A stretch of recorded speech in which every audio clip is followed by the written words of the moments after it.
একটু আমের চাটনি করব, সেই জন্য আমি আমটাকে একটু কেটে ভিজিয়ে রেখেছি। এটা দিয়ে আমি সয়াবিন রেডি হতে হতে আমার ভাত রেডি হয়ে গেছে। এখানে ডালেও সিটি দিয়ে দিয়েছে।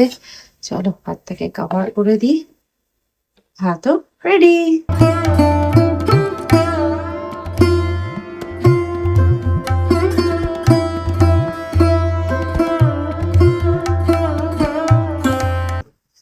এটার মধ্যে রয়েছে আলু, রাঙালু।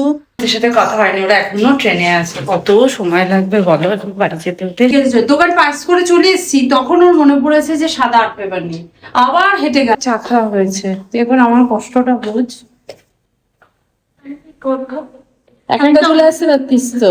10 পেজ অঙ্ক করে না, আমরা তো কোনোদিন করিনি, আমাদের এমনি পাস করে গেছি বুঝলাম, যাতে আমার পিসগুলো সেলামি সুন্দর চৌকো চৌকো আমি বের করতে পারি।